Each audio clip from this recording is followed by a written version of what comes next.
Bonjour, c'est l'heure de la pause décoloniale. Vous êtes avec Rosie.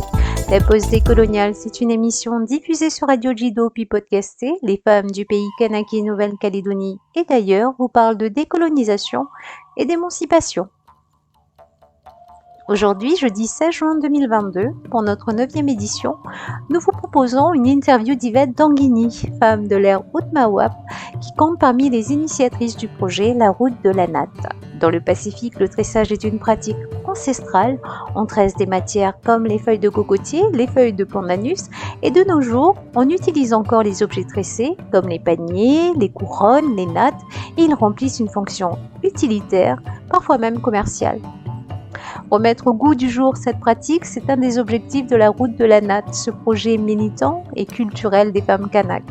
Économie sociale solidaire, émancipation des femmes, professionnalisation des tresseuses kanak, ce projet répond à plusieurs enjeux. Je vous laisse découvrir la Route de la Natte avec cette interview d'Yvette Danguigny enregistrée par l'équipe de la pause décoloniale le vendredi 13 mai 2022 au Congrès de la Nouvelle-Calédonie. Bonne écoute, bonne pause décoloniale. Bonjour Yvette Danguigny, un grand merci d'avoir accepté de participer à la pause décoloniale.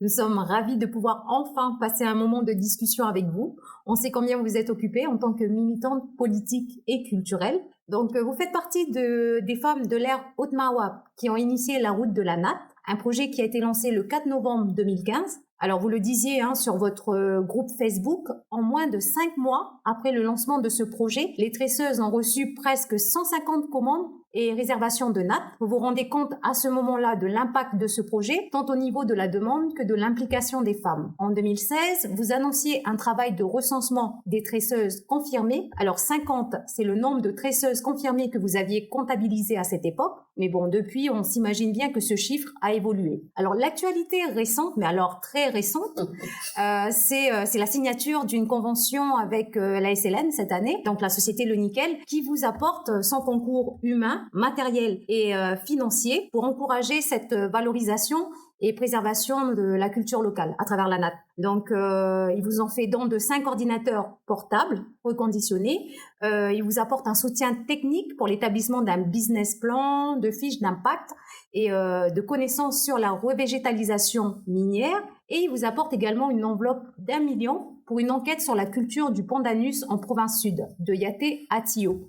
Comme c'est votre actualité, on va commencer par ça. Est-ce que vous pouvez nous en dire plus sur la signature de cette convention ? Bonjour Sacha, bonjour les auditeurs, bonjour le pays. Merci Sacha d'avoir pris du temps pour venir discuter avec moi parce que vous êtes intéressé par le sujet. L'actualité, comme tu le dis, nous amène à parler de la convention de partenariat avec la SLN. C'est quelque chose de grand et d'important pour nous, mais tu me rappelles des dates qu'il y a 7 ans, puisque le projet date depuis 7 ans, quand on a commencé dans le Nord. Le 4 novembre 2015, c'était la première réunion que j'ai organisée à Kalangomen, dans l'espace Djana, parce que ce jour-là, il y avait une fête, il y avait une journée de vente à Kalangomen où étaient invitées toutes les femmes de l'ère Haute-Mawap. Et j'avais profité de ce jour-là pour lancer la première réunion qui découlait de la fête, de la remission et de l'artisanat à Rama un petit peu avant, dont les vieux, le conseil d'air Haute-Mawap a fait un communiqué à la suite de cette fête de la remission et de l'artisanat qu'organisait le conseil des femmes de la province Nord sous l'égide de la province Nord. Tous les ans, une fête, ils appelaient ça la fête de la remission et de la vannerie parce que ça mettait en valeur le travail des femmes. Et cette année-là, en 2015, c'est passé cette fête-là à Aramakoum et le conseil des femmes a invité le conseil d'air de la région Haute-Mawap. Et les vieux sont venus passer 3 jours avec nous à cette fête. Et les vieux ont vu le travail des femmes. Ils ont vu le nombre de nattes, le nombre de robes, le nombre des produits artisanaux des femmes des communes de la province, c'est-à-dire 17 communes, si je ne me trompe pas. Et à la fin de cette fête, les vieux du conseil d'air Haute-Mawap ont fait un communiqué pour dire nous validons la natte de coutume à partir de cette fête, parce qu'ils ont vu qu'il y avait tellement c'était la plus grande des fêtes de la remission en province Nord. C'était celle-là où on avait toutes les communes, on avait beaucoup de stands d'artisanat, et les stands, les produits qui étaient présentés à cette fête étaient d'un très haut niveau, je trouve. À partir de cela, les vieux ont pensé que oui, on est bon, on peut valider une natte de coutume, puisqu'on regardait nos femmes, on produit beaucoup de nattes. Ils ont validé cette natte de coutume, 1,80 m sur 50 cm. Ils ont fait un communiqué, et à partir de ce communiqué, moi personnellement, ça m'a interpellée, parce que je me disais, les vieux, nos vieux, puisque quand on dit les vieux, ce sont les coutumiers, les chefs et le conseil d'air je me disais, les vieux ont validé, ont pris le temps de faire un communiqué, mais c'est pas eux qui vont tresser nos nattes, c'est pas eux qui va le faire, c'est nous les femmes. Et j'ai lancé cette idée de réunir les femmes de l'air Haute-Mawab, des 8 communes de l'air Haute-Mawab, pour qu'on discute de ce communiqué. Et la première réunion, c'est celle-là que tu as rappelée, c'est le 4 novembre 2015. 4 novembre 2015, où j'ai juste demandé aux femmes qu'est-ce qu'elles pensaient de ce communiqué. Et les femmes ont dit, peut-être qu'il faudra qu'on rassemble toutes les femmes et puis qu'on en parle. Et après, ça en est suivi des réunions qu'on fait tous les mois. Premièrement, tous les jeudis à Koumak, parce que c'était le milieu de l'air, on pouvait rassembler toutes les femmes de l'air pour qu'on parle et qu'on décide de qu'est-ce qu'on fait après ce communiqué. Les femmes se sont réunies, une deuxième réunion, pour dire, on décide de chercher toutes les dresseuses de notre pays, si on est en l'air Haute-Mawab. On va faire le recensement de toutes nos dresseuses. On va traduire tous les mots qui parlent du dressage, du pandanus, de tout ce qui tourne autour du dressage et tout ça. On va aussi contacter nos vieux, nos chefferies, pour voir ce qu'ils pensent de cette initiative. On a appelé ça la cellule de recherche et de réflexion, parce il y avait rien. Vous savez, après Batifo, c'est dans les années 90 à 2003. Après Batifo, il n'y avait plus rien, mais un grand vide. Alors en 2015, parce que ce qui était bien, c'est que la province Nord, lancée par le Conseil des femmes, a loué des sommes pour faire ces fêtes-là. Et du coup, le dressage revenait un petit peu, pas beaucoup, mais c'était plutôt la remission qui était mise en avant. Et là, on arrive en 2015, c'était timide, il y avait encore presque rien, il y avait que quelques nattes, il y avait pas de réflexion autour, c'était juste lancé comme ça. Et nous, on a lancé ça dans l'air Haute-Mawab. Ça n'a pas été trop difficile de rassembler les femmes, parce que les femmes étaient dans cette mouvance qu'a lancé la province Nord à travers le Conseil des femmes. Et moi, j'arrivais à ce moment-là, j'arrivais dans le Nord, et j'arrive à Wigwa, c'était les élections municipales de 2014. Et j'ai été élue, et je pouvais faire, j'ai eu un poste d'adjointe au maire, et je pouvais faire ce travail parce que j'avais les moyens de le faire, de rassembler toutes les semaines, Et le maire, j'avais la commission femmes et culture à la mairie de Wigwa, et j'étais vraiment dans le temps, quoi, parce que c'était ça. Et le maire me donnait ce temps-là de pouvoir faire ce travail qui est à côté de mon travail d'adjointe. Voilà, c'est parti comme ça. Avec toutes les femmes de l'air, on se rassemblait, et je me rappelle de l'engouement. C'est ce qui continue à me porter aujourd'hui, parce que je me rappelle de l'engouement de ces femmes, mais j'ai encore toutes les photos. J'ai toutes les photos, et vous avez la page Facebook la route de la natte. Je l'avais créée à ce moment-là parce que je l'ai appelée la route parce que c'était une recherche, c'était une création, c'était aussi une découverte, parce que bon, je sais tresser, mais toutes mes sœurs tressent.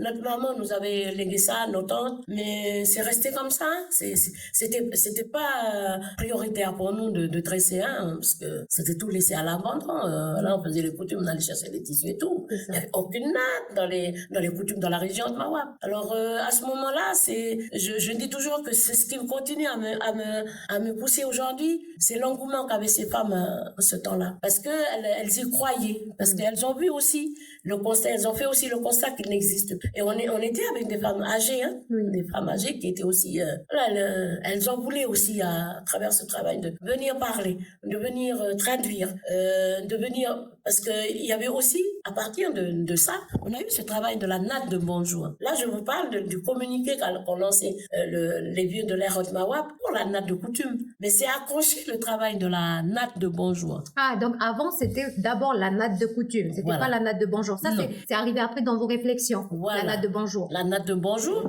est arrivée aussi parce que les femmes de Puebo ont participé à une résidence au centre culturel Tibaou, organisée par le centre culturel Tibaou, à la demande du Sénat, mais je ne peux pas vous dire c'est sous quelle mandature du Sénat, qui demandait au Centre culturel Tjibaou d'imaginer un objet qui pouvait servir pour nos protocoles d'accueil. Ce qu'on dit bonjour. On dit aujourd'hui le bonjour. Le Centre culturel Tjibaou a organisé cette résidence avec des femmes à qui... C'était en quelle année, cette résidence? Non, non, j'ai pas la date en tête.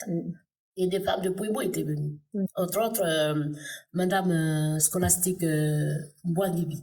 Sont venues à cette résidence. Elles ont tressé des choses. Et ce qui est retenu, c'est une espèce de natte retournée, parce que j'ai vu les photos.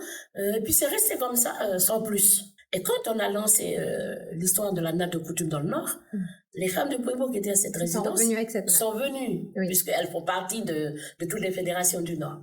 Elles sont venues, elles nous ont demandé, elles nous ont présenté ce travail-là, et on a fait les deux en même temps. La natte de coutume, les vieux l'ont validé 1,80 m sur 50, et les femmes de Puebo nous ont proposé ce travail sur cet objet imaginé, créé, qui va servir pour nos protocoles d'accueil, puisqu'il n'avait pas de nom à ce moment-là. Et on a lancé le travail sur ça, c'est-à-dire qu'on a décidé, nous les femmes, on va demander à chaque femme de fédération de chaque commune, puisqu'on est 8 communes dans le Nord, avec une mensuration qu'on leur a donnée, de tresser un spécimen de natte qui va être celui-là, qui va servir pour les protocoles d'accueil. Alors, vous, on n'a pas participé, mais les 7 autres communes ont participé. Tout le monde a participé. Et chacun a amené son spécimen. On a sur les photos. Les petites nattes qui sont placées comme ça, c'était les premières nattes de bourgeois. Voilà, c'était les premières.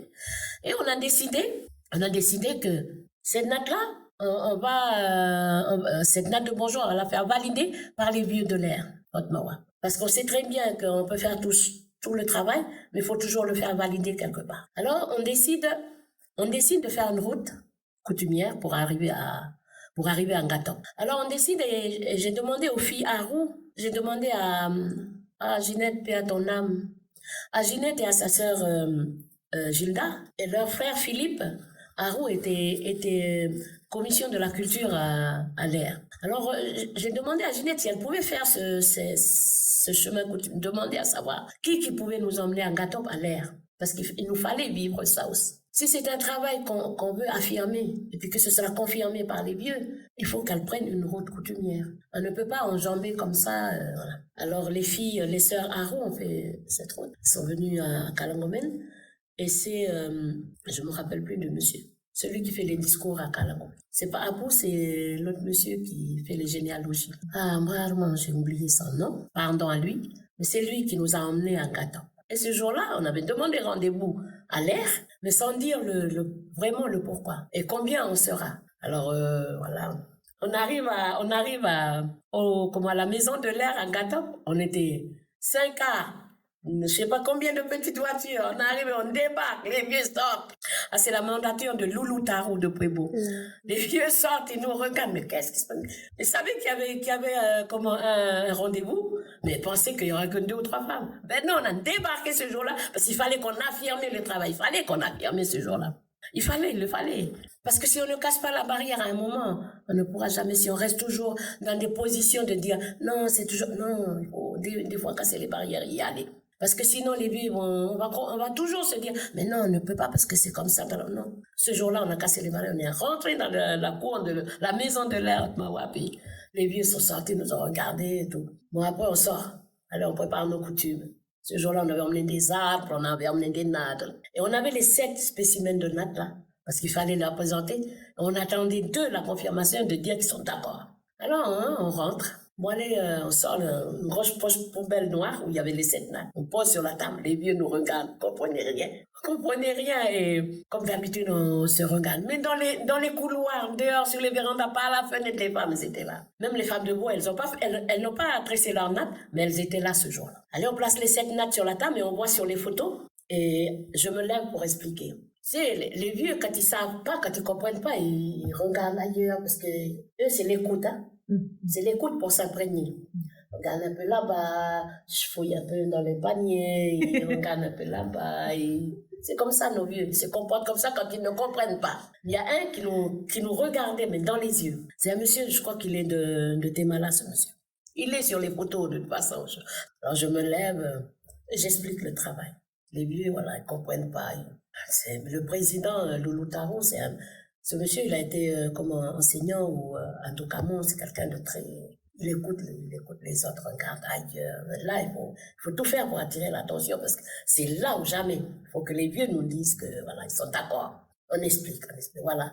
On explique le Sénat, le centre culturel Chipao et tout, sur la natte de Bonjour. Hein, et on dit, voilà, nous avons fait ce travail de toutes les communes. On leur a demandé d'amener un spécimen de natte avec ces longueurs-là, ces mensurations-là, 60 sur 40, 70 sur 30, 50 sur 50, comme ça. Les vieux, ils ont regardé. Et après, ce monsieur qui nous regardait droit dans les yeux, il me regarde et dit, c'est quoi le discours qui va avec? C'est quoi le discours qui va avec? Ah oui. Ils sont allés dans le fond des choses. Je dis, monsieur, on a préparé le discours qui va avec. Voilà, dans nos langues, elle s'appelle comme ça, cette langue. Oulom Meno. Je vais le dire dans ma langue, c'est Oulom Meno. Parce que le bonjour n'existe pas dans nos langues. Ça veut rien dire bonjour pour nous. Voilà, c'est eux là, c'est à eux là. Nous, on dit Oulom Meno. C'est le bout du voyage, c'est le visage de la délégation. C'est l'introduction, notre introduction dans un endroit où on arrive et tout. Je dis au monsieur, au chef qui était là. Oulom Meno en Yuang. Et tout de suite, il comprend parce que lui, il est de l'air. Il sait comment ça se traduit dans sa langue, dans la langue de Pwembo, dans la langue de Belem, dans la langue de Yenga, dans la langue de Koumak et tout. C'est Oulom Meno. Yalana Oulom Meno. Il s'appelle Oulom Meno. Le discours qui va avec, c'est le geste là, c'est une natte. L'objet, c'est une natte. Mais pourquoi la natte? Parce que la natte, c'est les liens qui se tissent. C'est-à-dire, c'est l'accueillant et l'accueilli. C'est celui qui accueille et celui qui arrive. Alors, on fait ce geste parce que ça tisse les liens entre nous aujourd'hui parce qu'on a quelque chose à faire ensemble. On a quelque chose à faire ensemble. Et c'est les liens qui se tissent pour faire une seule natte. Parce qu'on a des raisons d'être là. Parce qu'il y a une coutume, parce qu'il y a une réunion politique, parce qu'il y a un congrès, parce que il y a plein de raisons pour qu'on se retrouve. Mais c'est ça qui va nous sceller. C'est vous et nous, les liens qui se tissent pour faire la seule natte sur laquelle on va être assis ensemble dessus aujourd'hui parce qu'on a une raison d'être là. Laquelle, voilà, ça dépendra des jours et des temps où on est. Et la ficelle qui est autour, parce que nous, on l'avait créée avec une ficelle autour. À la fin du tressage, il y a une ficelle autour. Et au bout de cette ficelle, il y a un nœud. Et après, on laisse les bouts. La ficelle, c'est on s'attache ensemble aujourd'hui parce qu'on a cette chose à faire ensemble, cette cérémonie à faire ensemble. On a mis un nœud ici au bout. On a laissé les bouts là. Qui reste, parce que c'est la continuité dans nos relations après. Peut-être que c'est la première fois qu'on arrive là. Et après, on va se connaître. Hein? Après, dans les prochains jours, on va se connaître. Si on se rencontre, on saura qu'on s'est vu là. Mais voilà, c'est représenté sous la forme d'une natte avec une ficelle autour et les bouts qui restent et tout. J'ai bien regardé les vieux ce jour-là. Le président, lui, ne bouge pas dans ses lunettes. Ce monsieur-là qui me regarde droit dans les yeux, il m'a regardé et il a dit, ah, c'était ça qu'on voulait savoir. Parce que vous pouvez faire un travail, mais s'il n'y a pas de sens, ben ça veut rien dire. Alors après, on a montré la natte de coutume que eux avaient validé, le 1,80 m sur 50. Le 1,80 m parce que c'est la hauteur ou la longueur d'un homme couché. Parce que les nattes servent aussi pour comment envelopper nos morts. Alors on lui explique ça aussi et tout. Vous avez donné 1,80 m sur 50. Voilà la natte de coutume. Et voilà les spécimens de natte de bonjour. Mais on va vous demander de choisir. C'est lequel qu'on va garder. Après, là, on discute et on continue à parler et tout. Bon, ils n'ont pas eu le temps, donc c'est le coup que nous, ça y est, on a, voilà. Et ils doivent se dire, je sais pas, mais ils doivent se dire qu'on les a quand même eus ce jour-là, mais on a dit qu'on voulait venir les voir, mais sans dire vraiment les choses. Après, ils nous disent, bon, ils prennent des coutumes et voilà, ils nous remercient bien pour le travail et tout. Et après, ils nous disent, bon, vous allez rester un peu quelque part, il faut qu'on délibère sur la longueur de la natte de bonjour. Puisqu'il y a 7 spécimens, voilà, et il fallait délibérer pour voir c'est lequel. Alors, nous, on va sur la plage de Gatop, on va manger un peu et tout. Et là, c'est là où on a fait la première vidéo où j'explique le travail à l'INSEE Ouamo. C'est les débuts de l'INSEE Ouamo à NCTV. C'était NCTV. Et après, voilà, on nous rappelle l'après-midi, on retourne et ils nous disent, les vieux nous disent, voilà, on a choisi sur les 7, on a choisi la natte qui va être celle qui va être confirmée. Mais c'est dommage parce qu'on avait dit la natte de bonjour, il fallait qu'on trouve un autre mot. Parce que bonjour n'existe pas et ça ne dit pas le geste, voilà. On arrive et ils nous disent, c'est Gilbertin qui nous dit que la natte qui a été choisie, c'est celle qui a été tressée à Yingen. C'est celle qui est de 60 sur 40 cm. Pour les raisons qu'elle est la plus courte, elle est plus courte et on pouvait la mettre dans un sac pour marcher, pour partir. C'est juste ça la raison pour laquelle ils avaient choisi la natte qui mesurait 60 sur 40. C'est facile à transporter. Voilà, facile à transporter. Et voilà, tout est bien qui finit bien. Mais nous, on a continué le travail de la traduction, de beaucoup de choses sur... De la traduction, c'est-à-dire? C'est-à-dire, on traduit chaque délégation de chaque commune, on traduisait le houlon ménon, là, la coutume de bonjour. On traduisait aussi tous les mots qui se rapportent au tressage, à partir du pendanus jusqu'à le tressage, jusqu'à tout, quoi. Oui, on a tout ça. Et on avait une des filles de l'ALK, je crois, qui était déjà là avec nous. On est en 2015-2016. Et on a continué. Et ce que tu disais tout à l'heure sur le bilan, on a fait le bilan le 4 novembre 2016, et c'est les chiffres que tu as donnés, qui sont sur le cahier, là. Voilà. Ce sont les chiffres qu'on a...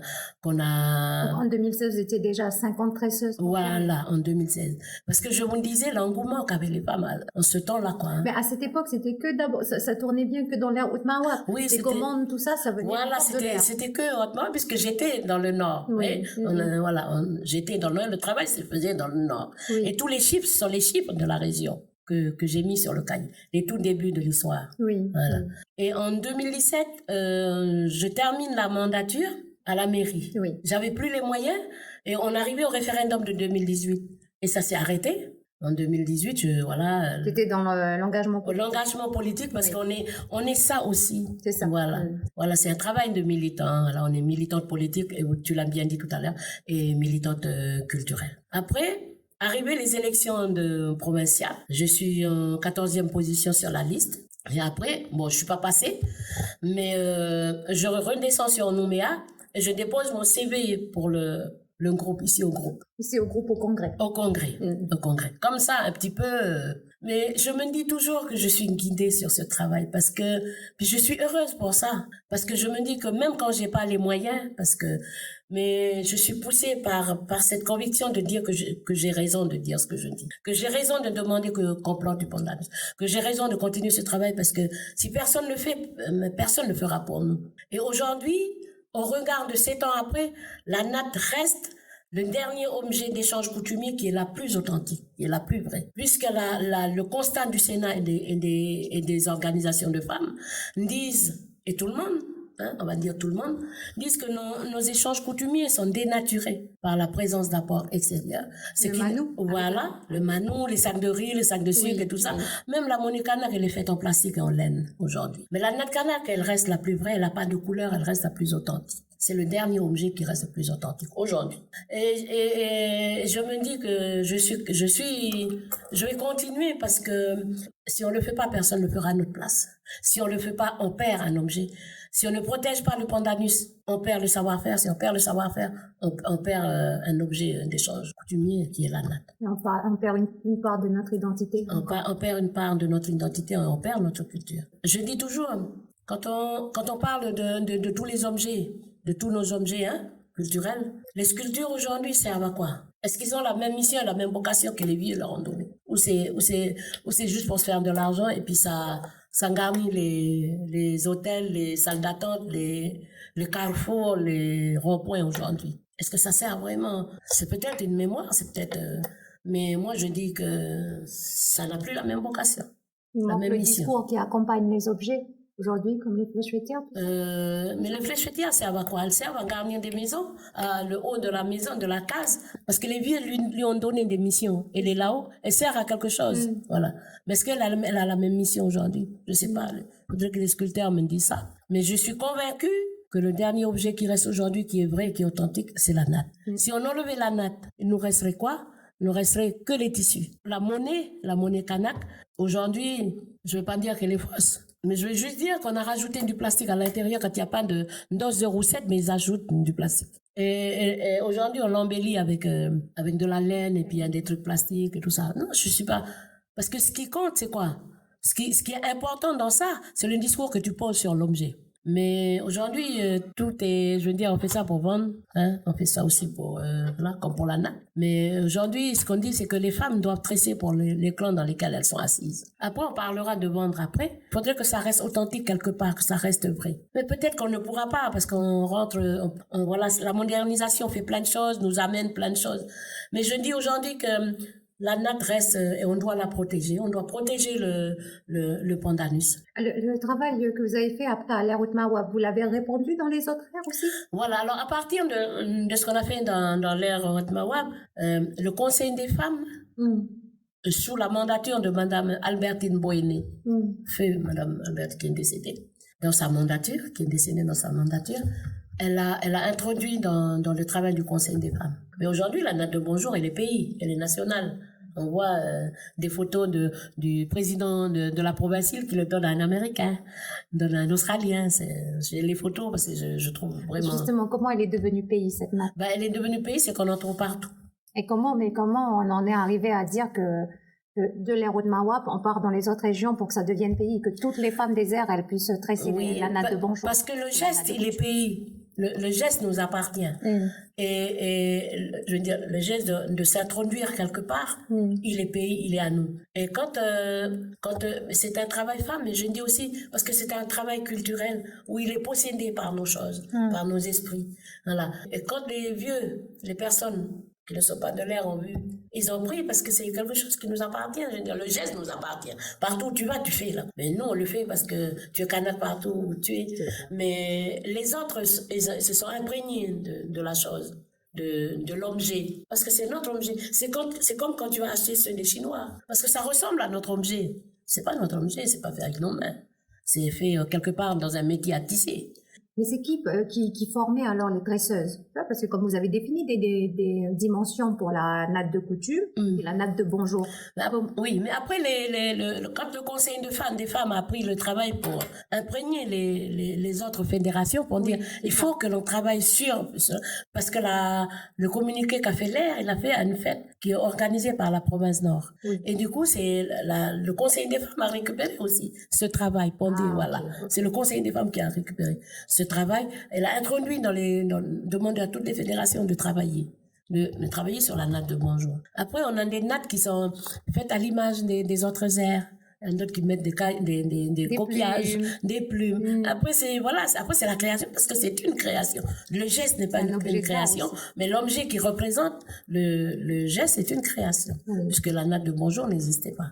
Mais le geste existe. Mais les dimensions aussi restent les mêmes. Oui, voilà. Voilà. Alors, chacun... Après, on a dit aussi aux femmes de créer leur natte. C'est-à-dire que si tu vas, par exemple, à Païti, il faut une natte, elles peuvent mettre ce qu'elles veulent. À chaque tresseuse, après, de décider de ce qu'elle en fait. Voilà, non, je suis arrivée ici en 2019, j'ai terminé. Oui. Voilà, et en 2019, je suis embauchée ici au Congrès, et j'ai déposé le CV. Moi, il n'y a pas trop de diplôme, voilà.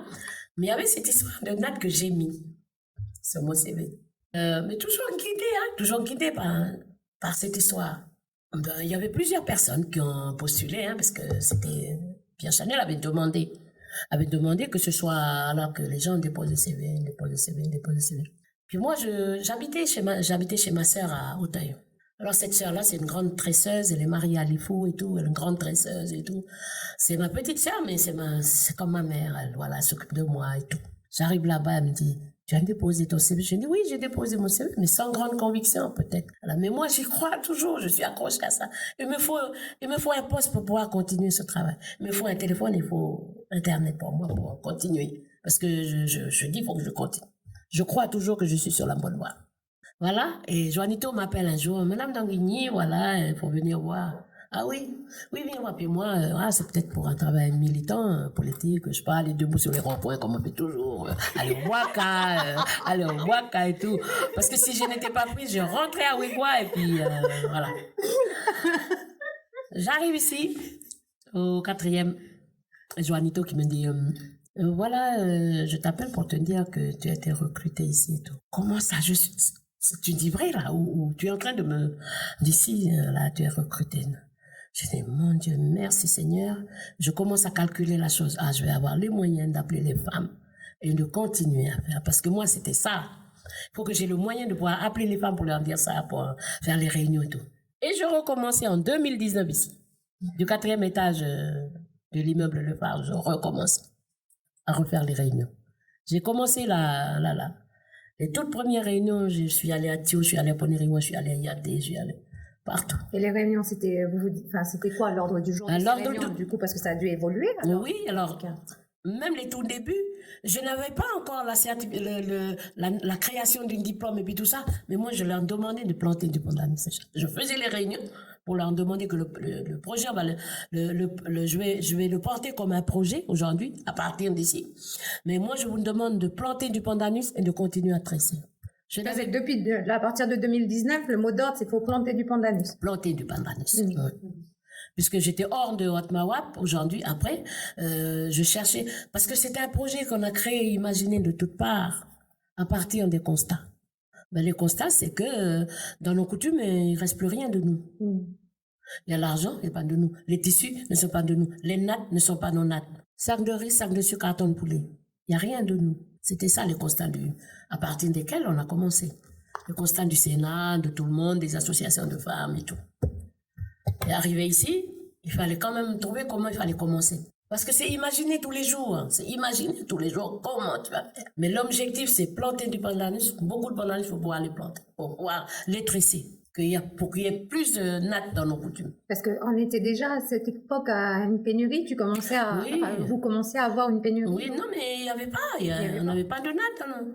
Ma sœur s'est mariée à Ngatom en 2016. On avait 266 nattes achetées chez les Chinois. Mais le pandanus? Le pandanus, il n'y avait presque pas. On avait, mais bon... C'était pas assez. C'était pas assez. On allait couper le pandanus des grand-mères pour tresser. Et à partir de 2015, 2016, 2017, quand on a lancé l'appel, voilà, les femmes ont commencé à replanter. Et quand on dit planter, c'est pas 2 pieds, c'est 10. On avait demandé à chaque femme de la région de planter 10 pieds de pandanus. Par an, par mois. Mais c'est vrai que nous, on ne prévoit pas, on n'a pas une vision d'avenir, je veux dire, de planter 100. J'ai jamais vu un champ de 100 pieds, ni de 40 pieds, ni de 50 pieds. C'est difficile à faire rentrer ça dans la tête des gens. C'est difficile. C'est un travail de prise de conscience. Parce qu'il faut décoloniser l'esprit pour retourner à soi-même et retourner à notre culture. Il faut décoloniser la pensée et tout, les habitudes. Aujourd'hui, mettre 1 heure de tressage à la place de telenovela, c'est difficile, ça. C'est difficile, parce que c'est ça qu'on veut. Si on veut que nos femmes, elles retournent à ce savoir-faire, il faut qu'elles se décolonisent l'esprit. On nous a tellement colonisés, on nous a tellement amené des choses qui sont fausses, on nous a tellement martelé des choses qu'on pense que c'est la vérité, qu'on pense que c'est notre bien-être alors que non. Et l'expérience qu'on a fait dans le Nord là, en 2015-2016 me dit qu'il nous faut faire ce travail, ça permet la décolonisation des esprits. Les femmes qui sont retournées au tressage. J'ai eu l'expérience de ma sœur, celle qui est en France parce qu'elle est grande tresseuse, avec celle qui habite à Auteuil. Quand elles sont retournées au tressage, beaucoup de choses sont revenues dans l'esprit, dans les émotions, parce que tu es sur un mouvement des mains, tu es sur un mouvement. Beaucoup de paroles qu'on dit, la tantine, le grand-père sont revenus. On y pense. Parce que le tressage permet le déclic de revenir à soi. Parce qu'on fait un travail qui n'est pas celui qu'on fait tous les jours, mais c'est culturel. C'est-à-dire que c'est quelque chose qui sort du temps, qui est hors de ce qu'on vit tous les jours, qui est hors d'aller prendre le car, d'aller au magasin, d'aller chez le coiffeur, d'aller à la pause. C'est pas ça, c'est pas ces choses-là. C'est vraiment quelque chose qui te tient toi et ton environnement culturel. Et quand tu es une fille kanak, tu comprends ça. Quand tu es une fille kanak, tu comprends ça. Quand tu retournes au tressage, il y a des choses qui te reviennent à l'esprit. Pendant 1 heure, tu es sur un mouvement. Après, tu cherches. Si tu te trompes, tu cherches. Il n'y a que toi. Et ce travail des mains, il n'y a que toi. Et le pandanus, il n'y a que toi. Alors, on fait un retour sur soi. Et l'une de mes sœurs me dit, je me rappelle quand maman, elle parle de la grand-mère, je ne sais plus qui. Mais je crois à ma sœur quand elle dit ça. Parce que c'est un retour aux sources pour nous. C'est la décolonisation des esprits pour nos femmes. je l'ai écrit sur un des publications il y a 4 ans ou 5 ans. Je l'ai vécu comme ça avec nos sœurs du Nord, avec mes sœurs, parce qu'elles ont repris le tressage. Je ne vis pas l'expérience de je sais pas qui, c'est l'expérience de mes sœurs. Parce que nous sommes 6 sœurs, il y a 6 qui tressent. Non, on est 8. Il y a 6 qui tressent. Moi, je ne peux pas le faire parce que ma tête, elle est prise dans... Mais toutes mes sœurs tressent. Et nous, c'est le don. C'est donné par notre maman et nos tantes, notre grand-mère. C'est ça aussi, je ne veux pas dire que c'est un problème. C'est peut-être un problème pour certains. C'est qu'avant, le tressage, il est donné par don. Ce sont nos mamans qui l'ont, c'est nos grand-mères, ou c'est une tante. Nous, on est 6 sœurs. Les tantes, ils ont choisi de donner à l'autre, ou maman, elle a donné à l'autre, grand-mère, elle a donné à l'autre. Oui, c'est comme quand on montre les feuilles pour les médicaments. Voilà. Il y a un qui connaît les autres. Voilà. Parce que c'est transmis. Et sur le cahier, c'est écrit, sur le cahier. C'est écrit, c'est transmis d'âge en âge. Oui. Voilà, de génération en génération. Mais aujourd'hui, on va le transformer, le don. Parce qu'on va créer le diplôme. Alors voilà, c'est ça. Voilà. Aujourd'hui, c'est peut-être une contradiction pour certains, mais moi je dis non. Parce qu'aujourd'hui, on est dans un état de survie. Il faut qu'on le fasse. Il faut qu'on le fasse. Mais il faut trouver les moyens pour que toutes les femmes, sur 100 femmes, qu'il y ait au moins 50 qui tressent. Mais là, aujourd'hui, vous en êtes à combien de tresseuses? Alors justement, l'enquête, qu'on va y arriver tout à l'heure, oui. Voilà, l'enquête va nous permettre de savoir combien. Vous avez à peu près une idée, vous? Non, même pas. Non, même pas. Mais quand on parle de cette enquête, alors cette enquête qu'on va lancer, parce que c'est une enquête pays, le Sud, avec la signature de la Convention hier, on continue à démarcher pour chercher du finance pour la moitié du financement de cette enquête. C'est pour permettre ça. Pour permettre qu'on sache il y a combien de tresseuses professionnelles. Celles qui tressent bien, celles qui... Et comment on sait on détermine les tresseuses professionnelles? C'est celles qui commencent une note et qui la terminent. Celles qui font des points autres que le dessus-dessous, là qu'on fait. Il y a plusieurs points aussi. Voilà, c'est celles-là. C'est celles qui vont pouvoir nous expliquer la préparation. Mais tout ça, c'est l'enquête qui va nous déterminer. Comme ça, on ne peut pas le savoir. On sait que dans les îles, par exemple, elles ont gardé la transmission parce qu'elles avaient leurs cases à couvrir de mettre des nattes par terre. Voilà, des nattes tressées, des cases de chèvres et tout ça. Alors, par cette enquête, on va pouvoir savoir il y a combien de tresseuses. Je vais dire de l'histoire de la route de la natte depuis 2015. Mais je suis curieuse de savoir il y a combien aujourd'hui, à partir de 2015 jusqu'à aujourd'hui. Je suis sûre je sais pas, je peux pas dire de chiffres, mais je sais qu'il y a beaucoup aujourd'hui. Et l'enquête, elle va porter sur le nombre de tresseuses, elle va porter sur quoi aussi? Alors l'enquête va porter sur les différentes variétés de pandanus à tresser. Parce qu'aujourd'hui, on ne sait pas il y a combien.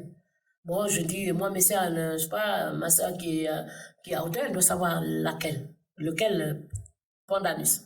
Mais ce qu'on veut faire, c'est que ce soit officiel, qu'on sache c'est lesquels, parce qu'ici dans le pays, il y a 20 endémiques. C'est ce qu'on a pu trouver à l'IAC et à l'IRD, que ça, qu'il y a 20 endémiques, et puis, mais sans plus, quoi.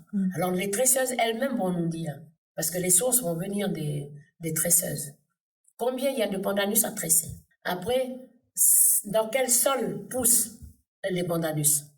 Parce que si on veut faire du beau pandanus, si on veut faire des beaux objets, avec des feuilles de pandanus de belle couleur et tout, de bien blanc et tout, il faudra trouver le bon pandanus et trouver le bon sol dans lequel on va planter. Mais tout ça, c'est l'enquête qui va nous dire, puisqu'aujourd'hui, on n'a pas de données, on n'a pas d'infos sur ça. Et ce sont les tresseuses elles-mêmes qui vont nous dire ça. Après, on a le listing. Sur le pandanus, par exemple, on aura la préparation, des questions sur la préparation des feuilles. Après, on a le listing des tresseuses. S'il nous faut savoir, il y a combien dans chaque commune. Par exemple, on a préparé aussi celui des îles, l'enquête qui va se faire dans les îles. On a dit par chefferie, par clan, de savoir combien il y a de tresseuses. C'est ça qui est important pour nous. De savoir si on demande de planter 10 000 pieds, je sais pas, au Mont d'Or, 10 000 à Baïta, 5 000 à Ouégoua, 6 000 à Oubéa, il y a combien de tresseuses? Ça va nous permettre de savoir il y a combien. Et après, par la suite, pour celles qui veulent et qui veulent apprendre, non, qui veulent avoir le diplôme, le certificat, voilà. Peut-être qu'on n'aura pas besoin de lancer un concours, on aura toutes ces femmes-là qu'on va valoriser, puisqu'on va valoriser le savoir-faire par ce diplôme. Parce que qui va nous donner le diplôme ici? Qui? Puisqu'on n'a pas de quoi, on n'a personne, je sais pas, une institution ou quelque chose qui peut donner ce diplôme, je sais pas comment ça, mais le diplôme il est en train d'être travaillé en ce moment pour pouvoir reconnaître le savoir-faire, mettre aussi en valeur nos femmes. C'est-à-dire qu'aujourd'hui, on n'a plus le temps de transmettre dans nos familles. Hein, les grands-mères avant, les tantes, on est assis à côté du feu, voilà. Aujourd'hui, il n'y a plus personne qui est assis à côté du feu le soir. On est à la télé pour regarder les nouvelles et puis après, tout se passe, voilà. La transmission doit se faire dans les écoles pour qu'on puisse garder la transmission. Vous avez vraiment professionnalisé l'activité. Voilà, l'activité. Et la création du métier de tresseur. Oui. Et donc là, on n'est plus uniquement sur la route de la natte. Enfin, c'est la route de la natte, mais on n'est plus sur la natte uniquement. Là, on pourra faire d'autres objets également. Voilà, et on va enquêter aussi sur les autres objets voilà, qui vont être tressés avec du pandanus. Mais on a aussi des perspectives d'avenir, des visions d'avenir sur le pandanus. Il y a plein de choses qui arrivent. On a l'alternative poche plastique, pourquoi pas des boîtes de biscuits en feuille de pandanus. Les futures maisons bio, je sais pas comment on les appelle, en feuille de pandanus en haut, des séparations en pandanus, je sais pas, le plafond fait en natte. Oui, c'est vraiment quelque chose, vous cherchez à faire de la vraie production locale. Voilà, de porteurs. Et là, on va aller visiter des maisons qui sont faites en feuille de pandanus à Marais. Parce que on a besoin d'avoir une vue large sur le projet. C'est-à-dire qu'on n'est pas là juste pour le pandanus pour tresser la natte, mais pour faire autre chose. Si on dit 50 000 pieds ou 60 000 pieds sur le pays, ça va servir à tresser, ça va servir à faire les maisons, ça va servir à faire les paquets de biscuits, ça va servir à faire plein de choses. Oui, c'est pour l'exploration de l'usage de la matière première. Qu'est-ce qu'on peut en faire? Peut-être que je ne serai plus là. Peut-être que je serai plus là quand on fera des paquets, des boîtes de biscuits en feuille de pandanus. Mais l'idée, il faut avoir la vision sur ça. C'est qu'on ne reste pas que sur la natte. Mais il y a deux autres choses. Et dans le projet, on a associé, en 2020, j'ai associé les femmes des communautés du Pacifique qui habitent ici. Pourquoi? Parce que ici, on parle de la natte, homme chien d'échange coutumier, commun à tout le Pacifique. On a intégré dans le projet, on a demandé aux femmes wallisiennes, aux vanuataises, aux tahitiennes que j'ai été voir. On n'a pas été voir les fidjiennes, parce qu'elles ne repartiront pas d'ici. Elles habitent ici, c'est leur pays. Leur problème, c'est qu'elles ont le même problème que nous, c'est que la transmission ne se fait plus. La transmission se fait au Vanuatu, à Wallis et Futuna, à Tahiti, dans les pays d'origine, mais ici, elle ne se fait pas.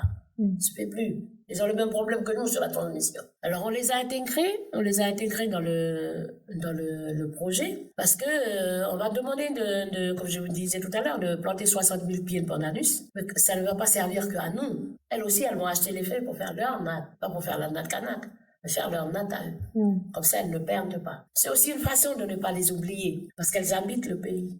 Parce qu'elles construisent le pays avec nous, parce qu'elles bâtissent le pays avec nous. Ça a une consonance politique quand je dis ça, mais c'est ça aussi qu'il faut y penser. Ne pas oublier les autres dans ce projet. Oui, qu'elles puissent vivre pleinement leur culture. Voilà, ici avec nous, c'est vrai, dans notre pays et tout ça, mais qu'elles vivent qu'elles continuent à vivre aussi leur culture ici, à transmettre ici. Et hier, j'ai parlé aussi de ces enfants métis qui ont un papa wallisien et une maman kanak.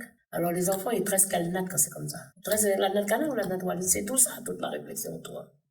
Parce qu'il faut que la réflexion soit vraie. On ne dit pas des choses dans le vent pour dire des choses. Moi, j'ai 17 petits-enfants qui sont wallisiens et futuniens. Ce sont les enfants de mes nièces. Les wallisiens et les futuniens, mais ça fait des enfants. Beaucoup. Ces enfants-là, ils sont métis. Et ils sont un peu entre les deux. Ils parlent français. Voilà. Ils ne peuvent plus parler yuan, hein. Ils ne peuvent plus parler ma langue, la langue. Parce que leur mère ne leur apprend pas. C'est leur maman, c'est mes nièces. Ils parlent rarement, le papa parle rarement le wallisien. Pour parler de cet exemple, on a d'autres exemples qui sont tahitiens, qui sont, voilà, vanuataises aussi. On a beaucoup de filles Ghana qui sont mariés avec des Vanuatais. Nous parlons français. Bon, je parle de la langue, mais aussi en parlant du dressage de la natte ou le dressage d'autre chose. Mais les papas Vanuatais, là, mais je sais pas, ils apprennent, on peut pas dire que la transmission, elle peut se faire parce que c'est la maman qui donne. maman qui transmet. Voilà, qui transmet. C'est la maman qui transmet, c'est la femme qui transmet. C'est tout ça, toutes les réflexions qui moi, m'interpellent parce que je me dis, j'ai pas le droit d'oublier les autres. Parce qu'avec tous ces enfants, quelle est la place qu'on donne à tous ces enfants métis aujourd'hui sur cette route de la natte? Parce qu'elles sont métisses, elles sont océaniennes, elles sont Kanak ou quelle place on leur donne quand on parle de la natte? Le travail de la natte, finalement, c'est un travail qui apporte aussi d'autres réflexions. Oui. Ça te tient à cœur, le travail de réfléchir vrai, comme tu dis. Oui, je réfléchis vrai, parce que j'ai pas à mentir. J'ai pas d'intérêt, je veux dire, personnel derrière ça. Je ne fais pas ça parce que j'ai envie d'avoir un poste, je sais pas quoi. Non, on m'a donné un poste, je profite de le faire. De faire ce travail, parce que c'est notre travail. Je veux dire, j'ai envie d'être vrai dans la réflexion. Je veux être vrai. Et la réflexion, c'est la décolonisation des esprits. Des esprits, avec la culture. Avec la culture. Là, on est sur le tressage de la natte. Je te vois comme quelqu'un avec son bâton de pèlerin. Je suis une voix qui crie dans le désert comme Jean-Baptiste. Je me définis toujours comme ça.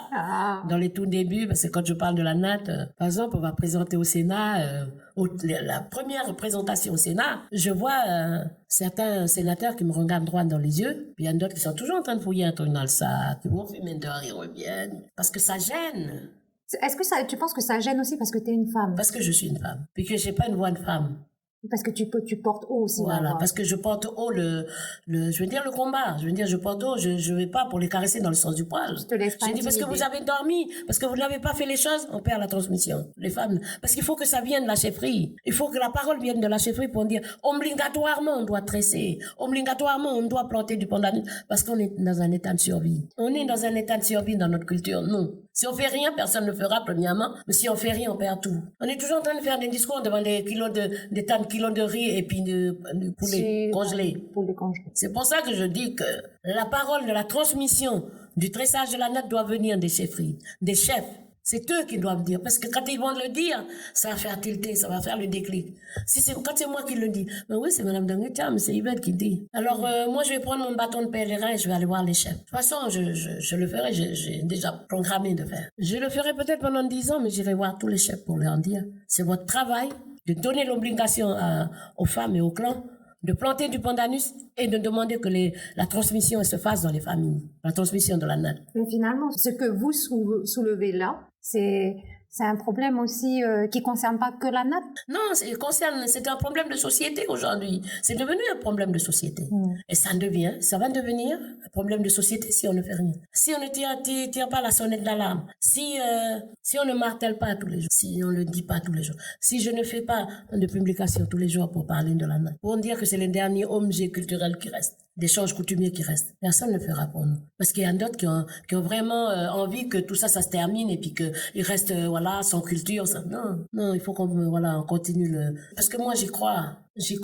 Et c'est le travail de nos chefs, de nos grands chefs, de réunir leurs conseils et d'en parler. Parce que quand c'est une association, quand c'est une pauvre femme qui est toute seule qui dit, quand c'est le chef qui va dire, dans chaque clan, il faut qu'il y ait des femmes qui tressent. Les femmes tresseuses de chaque clan se mettent à tresser, pour sauvegarder le dernier objet. Oui, parce que c'est notre culture aussi qui veut ça, que ce soit le chef qui donne les mots d'ordre pour que tout le monde fasse. Voilà. Ça va être plus écouté. Alors j'ai dit que, j'ai décidé que je vais aller dans les chefs, j'allais voir les chefs. Je vais demander une rencontre comme si c'était une rencontre de travail et je vais dire ça à chaque chef. Pourquoi? Parce qu'aujourd'hui, c'est quoi qui monopolise l'esprit? C'est quoi qui monopolise notre esprit? Je parle que de nous. C'est quoi qui monopolise aujourd'hui? C'est quoi? C'est les mines, c'est les camions, c'est l'argent, c'est le pouvoir, c'est paraître mieux que les autres. On a oublié qui on est. On a oublié qui on est. Bon, voilà, on fait un petit peu de coutume, mais ça s'arrête qu'à ça. On va pas aller chercher plus loin, on va pas... Parce qu'on a d'autres priorités, mais quand on continue sur d'autres priorités, on perd ça. On perd ce qui fait nous. Parce qu'on a des endroits, c'est devenu le folklore. Mais non, ici, on dit pas que on ne fait pas de folklore. On doit travailler pour que la transmission, l'arbre, premièrement, ne disparaît pas. On doit travailler pour que la transmission, elle continue à se faire. Sinon, on va être obligé de créer le diplôme pour ça. Parce que on ne peut plus. Et j'accepte que ce soit comme ça, on ne peut plus. On ne peut plus transmettre à la maison. Il faut que ce soit fait dans les écoles comme les langues. Mais moi, je veux me battre jusqu'au bout pour que le diplôme, il existe. C'est que comme ça. Il y a plus d'endroits aujourd'hui, il n'y a plus d'espace. Nos espaces de notre vie quotidienne, nous les femmes, est rempli aujourd'hui, parce qu'on est devenues des femmes modernes. On est devenues des femmes qui travaillent, beaucoup de femmes travaillent. Beaucoup de femmes survivent aussi. Il faut aller chercher du travail pour nourrir les enfants, pour payer les études, pour plein de choses. On n'a plus la tête à ça. Alors, il vaut mieux que nos enfants apprennent à l'école, que ce soit une obligation d'apprendre comme les langues. Moi, tant que je vivrai, je me battrai pour que le diplôme y soit, pour que nos femmes puissent transmettre à l'école, dans les écoles. Pour moi, c'est ça le combat. Et là, on va arriver à la fin de l'entretien. On pourrait encore parler longtemps et longtemps. C'est passionnant. La dernière question, c'est est-ce que vous voyez ce projet en dehors du volet culturel comme quelque chose d'innovant économiquement? Oui, il y a de l'argent qui tourne derrière ça. Pour parler autrement que de la culture, parce qu'il le faut. Parce que ce projet, il est culturel, il est économique et il est politique aussi. Dans ce que j'ai dit tout à l'heure, il faudrait rassembler les communautés autour de ça dans ce futur pays à bâtir. Politique. Après, il est économique, mais il est d'abord culturel, parce qu'il faut contrer les nattes pour mettre dans nos cultures. Cette arme, il a des interdits, cette arme, il est comme ci, il est comme ça, dans notre culture. Après, il est économique, parce qu'on vend les feuilles pour comment tresser. Après, les femmes vont vendre leurs produits pour amener un petit peu de pièces à la maison. Mais nous sommes aussi dans la création d'une structure juridique, et on compte beaucoup sur le texte sur l'économie sociale solidaire. Voilà. Puisque c'est une économie, circulaire, c'est une économie solidaire et tout. On va jusque là. Il faut créer une structure juridique pour ça. Ça ne peut plus faire avec les coopératives et tout. Parce qu'il faut toujours garder, même dans l'économie, comment on vit, comment on fait. Faire à notre façon. L'économie vue par nous et par nos façons de faire. Vue par nous et pour nous, mais aussi pour les autres. Voilà, pour les autres. Ça part de nous. Mais il faut que ça parte de nous, puisque c'est un projet que nous on porte. Yvette Danguigny, merci beaucoup pour toutes ces informations. Merci pour le partage. Et puis, on vous dit bon courage pour la suite. Et la pause décoloniale vous encourage et sera aussi là s'il le faut. On se tient aussi volontaire pour participer au travail. Merci beaucoup. Merci Sacha et puis merci à l'émission La pause décoloniale. Je vous soutiens dans ce travail que vous faites. Des jeunes femmes qui ont voulu à la vie et un travail militant, je vous encourage. Et puis s'il faut une autre fois, vous voulez parler d'autre chose, on sera là. On vous soutient parce que voilà, nous on a fait un long chemin de militants et on vous soutient dans le travail que vous faites, Sacha, et puis des amis qui êtes dans ce travail de la pause décoloniale. Et puis, il faudrait que vous appreniez à tresser les filles. Voilà. Moi, c'est en cours. C'est juste comme tu dis tout à l'heure, l'emploi du temps et les charges. Merci. Allez. Voilà, c'était une interview d'Yvette Danguigny, enregistrée le 13 mai au Congrès de la Nouvelle-Calédonie. Merci Yvette Danguigny pour ce riche partage dans une ambiance chaleureuse, on doit le dire. Il est important de souligner les débuts de cette aventure des femmes kanak qui se saisissent du discours des coutumiers, qui le formalisent en projet, qui le présentent audacieusement, mais en toute humilité à ces mêmes coutumiers pour en avoir le soutien et la validation. Après quoi, elles sillonnent le pays pour fédérer d'autres femmes kanak autour de ce projet qui se développe désormais vers une professionnalisation des tresseuses, vers le financement d'une enquête sur le pandanus, le financement d'une pépinière et sur l'usage varié du pandanus.